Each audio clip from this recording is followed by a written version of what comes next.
Bapak Ibu sekalian, hidup Anda ini harus punya tujuan dalam segala hal. Termasuk hadir di masjid sini. Kalau tadi hanya karena diajak sama teman, ubah niatnya. Kalau hanya sekedar mau tahu Masjid At-Taqwa itu di mana, ubah niatnya. Memang mau hadir di majlis ilmu, itu ada pahalanya. Mau menghadiri, dan beda orang niat mau menuntut ilmu dengan orang cuma meramaikan, cuma karena ajakan teman. Dia akan siapkan pikirannya, hatinya, bahkan terlampiaskan sampai ke pulpen, ke pena, ke tulisannya untuk mencatat. Karena dia tahu dia mau nuntut ilmu, dia mau dapat sesuatu dari sini.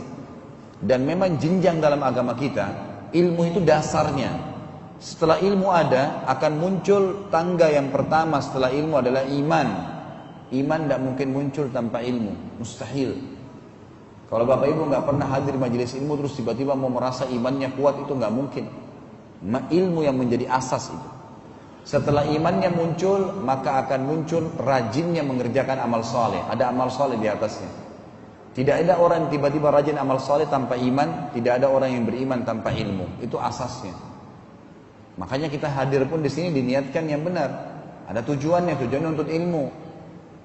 Bapak Ibu lagi keluar, jangan keluar rumah tanpa tujuan. Percuma, habisin bensin, habisin waktu. Tujuannya kemana nih? Ibu-ibu kalau lagi belanja, tujuannya mau belanja ke pasar apa nih? Catat, 1, 2, 3, 4, 5, ada tujuan. Kalau nggak ada tujuan, nanti akhirnya beli belanjaan yang tidak dibutuhkan. Akhirnya kemana-mana buang waktu, nggak ada tujuan, nggak ada sasaran. Semua harus ada tujuan. Rumah tangga juga harus punya tujuan. Kalau dalam agama kita, ada beberapa poin yang saya susun di dalam buku ini yang memang merupakan tujuan rumah tangga. Yang pertama, perkenalan dan perluasan hubungan. Itu tujuan pertama pernikahan.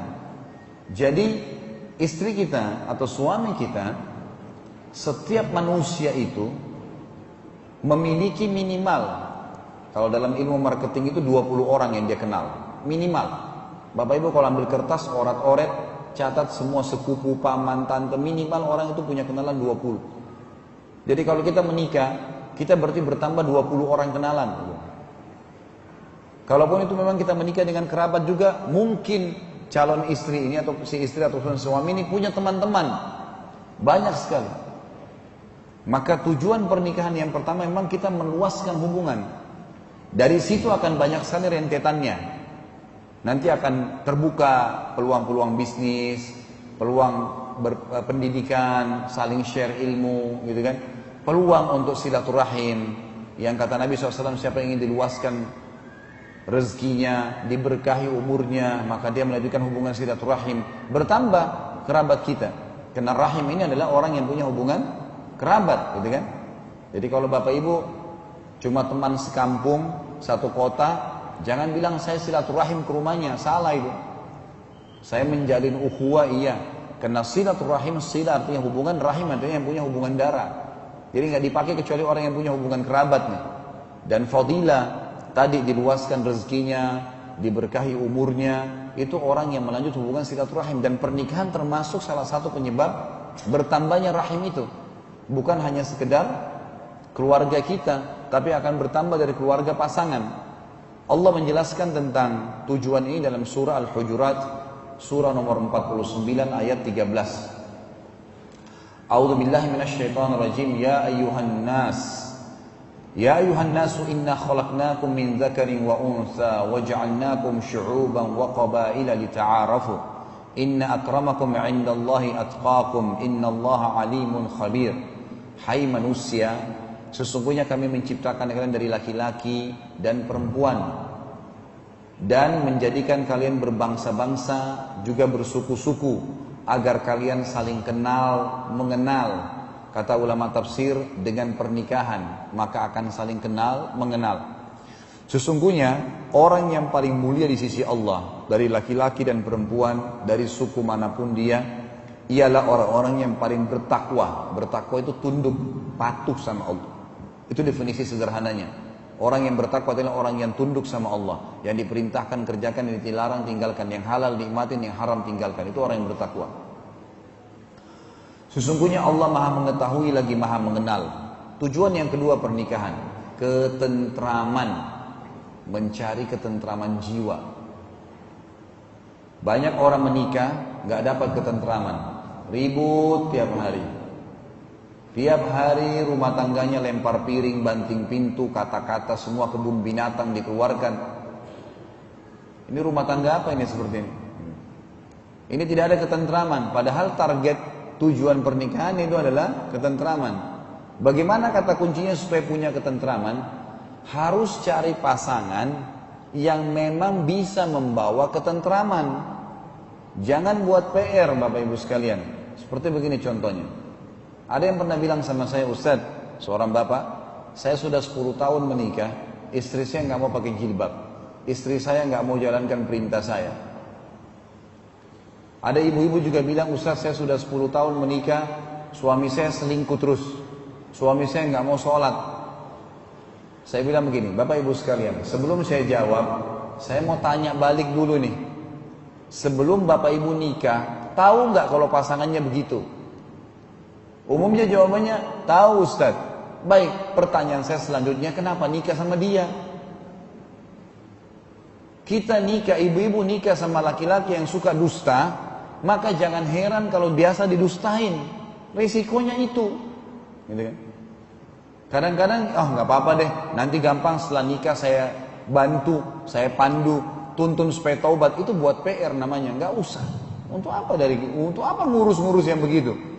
Uang kita kalau menikah ada hak dan kewajiban harus dijalankan. Ngapain bawa PR-PR ini? Rumah tangga itu seperti bahtera baru. Si suami kapten yang baru lulus dengan ijazah, dengan penampilan yang bagus. Si istri wakilnya, juga dengan penampilan dan pakaian yang bagus. Naikkan semua perlengkapan bahtera kapal ini, semuanya baru. Jangan bawa barang rongsokan. Jangan piring pecah, garpu yang sudah berkarat. Ini merusak semua, untuk apa? Ya usah. Kalau Bapak Ibu mau menikah, atau anak-anak kita nantinya kalau kita pandu, cucu kita kalau kita pandu, maka suruh istikharah. Sholat 2 rakaat, minta petunjuk sama Allah. Hasil dari istikharah ini, bisa mimpi, melihat sesuatu, Allah tunjukkan tentang siapa pasangan, calon pasangan kita, atau kita akan dapatkan, dan ini yang paling sering, mendapatkan informasi tentang dia. Ini kalau sudah niat mau menikah dan kita istikharah, pasti dapat jawaban Allah. Misal tiba-tiba kita dapat informasi, oh orang ini pernah dusta, oh orang ini pernah mabuk, oh orang ini pernah hamil di luar nikah, oh orang ini pernah bertengkar sama orang tuanya, durhaka. Ada saja informasi itu. Itu berarti jawaban dari istikharah. Jangan dilanjutin, udah tidak usah dilanjutin. Memang nggak bisa, karena sekali kita menikah, setetes sperma saja masuk ke rahim ibu-ibu, maka berarti si pemilik sperma akan menjadi ayah anak kita abadi, nggak bisa diubah. Kalau dia pemabuk, ya berarti ayah mau pemabuk. Kalau dia orang yang jahat, maka jahat. Sama bapak-bapak. Status sperma Anda masuk ke rahim wanita yang Anda nikahi, maka si perempuan akan menjadi ibunya anak kita abadi. Walaupun perempuan itu pezina, pemabuk, jahat, sama, nggak bisa diubah. Salah langkah awal, salah semua nih. Sampai para ulama mengatakan pendidikan anak dimulai dari pemilihan pasangan yang tepat. Makanya wasiat Nabi SAW jelas bagi para laki-laki. Kata Nabi SAW, tungkahul mar'atu li arba'ah. Wanita dinikahi karena 4 hal umumnya. 5 liha, ada yang menikah dengan wanita karena hartanya. Lihasabiha, ada yang menikah karena keturunannya, jalur keturunannya terhormat. Ada yang menikah ada yang menikah karena kecantikannya, li jamaliha, dan ada yang menikah li diniha, karena agamanya. Jadi ada yang menikah karena kekayaannya, ada yang menikah karena keturunannya, ada yang menikah karena kecantikannya, dan ada juga yang menikah dengan wanita karena agamanya. Fadhfar, kata Nabi, bidzatid din. Dahulukan yang beragama, taribat yadak, maka hidupmu akan bahagia. Ini kata Nabi SAW. Dalam hadis yang lain, wasiat untuk para laki-laki, beliau mengatakan, la amatun saudaun kharma seorang budak wanita kulit hitam dan kharma. Kharma itu Bapak Ibu sekalian definisinya, maaf ini di tengah-tengah hidung tidak ada. Pemisah lubang hidung nggak ada. Jadi lubang hidungnya satu. Bayangkan luar biasa jeleknya gitu.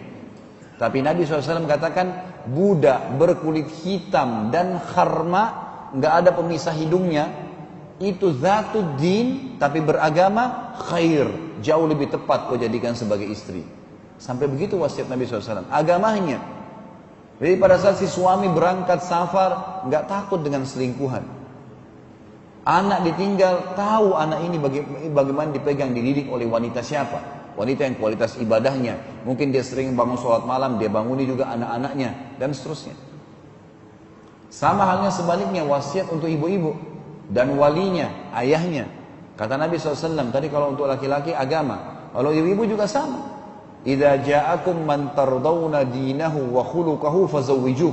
Dalam hadis Bukhari, kalau telah datang kepada kalian wahai para wanita dan wahai walinya, ayahnya, siapa yang kalian tahu ridho agama dan akhlaknya, agama dan tata kerama hidupnya, karakternya, gitu kan. Fazawwiju, terima lamarannya. Illam taf'alu takun fitnatu fil ardi wa fasadun kabir. Kalau kalian tidak lakukan itu, maka akan terjadi kerusakan besar di muka bumi. Artinya akan kacau kehidupan rumah tangga kalau orang hanya memilih karena kekayaan, karena kelebihan fisik, tapi rupanya fasik, jahat, suka mukul. Banyak perempuan gitu. Gak apa-apa deh, dia kasar yang penting ganteng. Salah ini.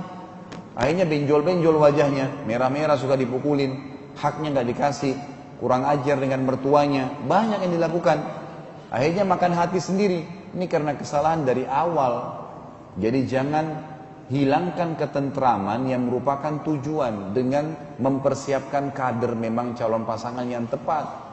Banyak masjid seperti ini azan laki-laki penuh datang ke masjid. Ada. Pilih mereka sebagai suami. Banyak wanita muslimah yang dari SD dari kecil sudah pakai jilbab, udah biasa puasa Senin Kamis di rumahnya. Kenapa nggak jadikan itu sebagai istri? Ini poinnya. Kalau mau tentram memang dari awal pasangannya harus dipilih. Allah Subhanahu wa taala menyebutkan dalilnya dalam surah Ar-Rum. Surah nomor 30 ayat 21. A'udzu billahi minasyaitonir rajim wa min ayatihi an khalaqalakum min anfusikum azwajan litaskunu ilaiha wa ja'ala bainakum mawaddatan wa rahmah inna fi dzalika laayatin liqaumin yatafakkarun. Dan di antara tanda-tanda kekuasaan Allah ialah Dia menciptakan untuk kalian istri dari jenis kalian sendiri. Jadi dari manusia sama-sama, agar kalian cenderung dan merasa tentram dengannya. Dan dijadikan di antara kalian rasa kasih dan sayang. Sesungguhnya pada demikian itu benar-benar terdapat tanda-tanda bagi kaum yang berfikir. Jadi kalau ada yang bertanya Bapak Ibu sekalian, kok saya menikah saya nggak dapat ketentraman?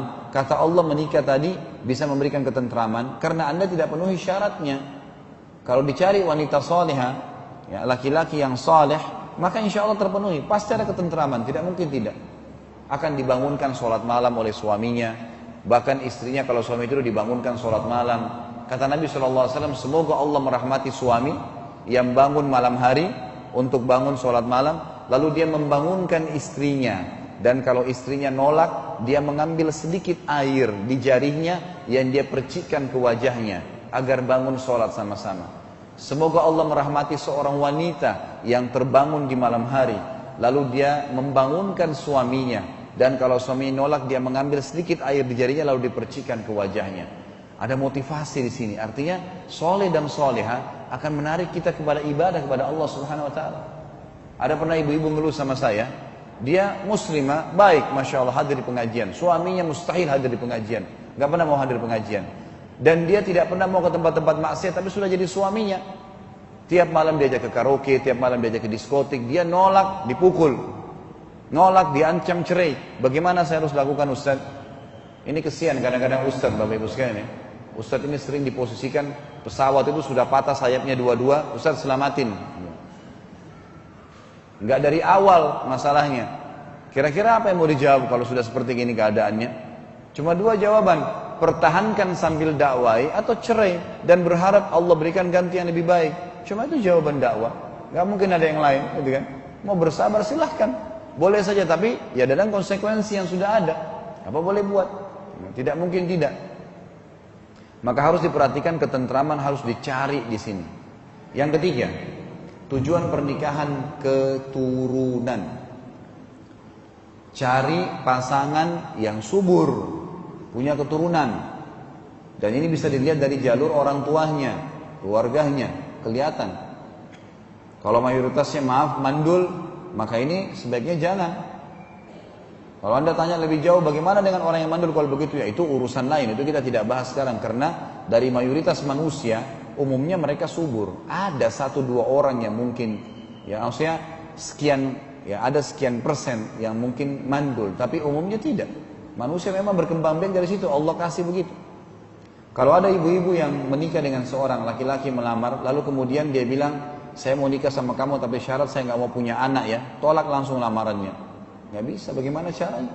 Sperma ditetesin di rahim, kemudian tidak hamil. Walaupun mau dihadang berapa kali, tetap nggak bisa.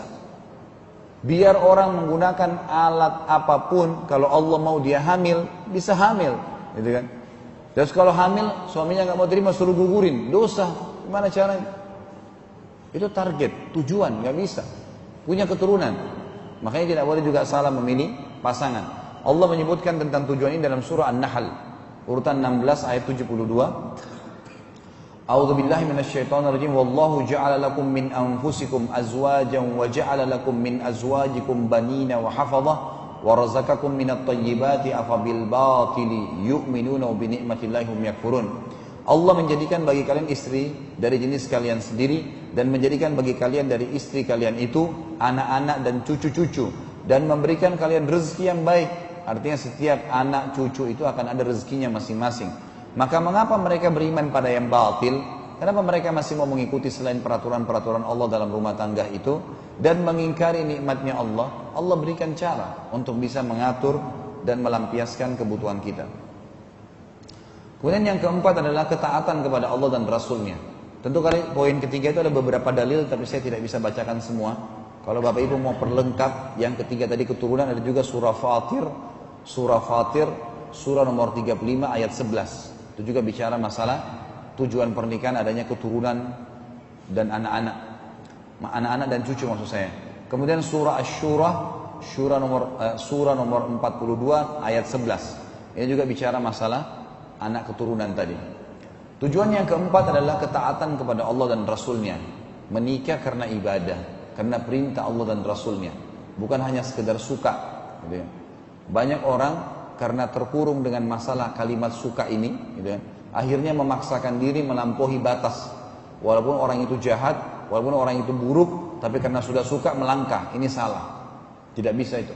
Harus dihilangkan. Kalau kita mau memunculkan cinta dan sayang kita yang sebenarnya, munculkan karena pengabdian, karena akhlak, karena agama. Dengan interaksi bisa muncul kok rasa suka itu. Bisa muncul. Jadi yang muncul malah sebelum menikah, itu hanya sekedar muncul begitu saja. Itu bisa hilang dengan perilaku-perilaku yang tidak baik. Tapi kalau kita cari orang yang soleh dan soleha, kemudian setelah menikah ada pengabdian, ada interaksi, ada pengorbanan, maka akan muncul cinta yang sebenarnya. Itu cinta yang hakiki. Itu yang murni sebenarnya. Kata Nabi SAW, nikah adalah bagian dari sunnahku. Barang siapa yang menolak sunnahku, bukan dari golonganku. Suruh menikah. Juga kata Nabi SAW di dalam hadis yang lain, wahai sekalian anak muda, barang siapa dari kalian yang sudah mampu di sini bukan mampu finansial, mampu menjadi istri atau mampu menjadi suami, sudah mampu memimpin, sudah mampu untuk mendampingi, maka sebaiknya ia menikah, karena nikah akan lebih menjaga kesucian pandangan matanya dan kehormatan kemaluannya. Yang tidak mampu, belum punya kemampuan, khawatir gak bisa mimpin kalau laki-laki, khawatir belum bisa mendampingi kalau perempuan, belum siap hamil punya anak, maka dia semestinya berpuasa. Karena puasa itu akan menjadi tameng dari syahwat dia.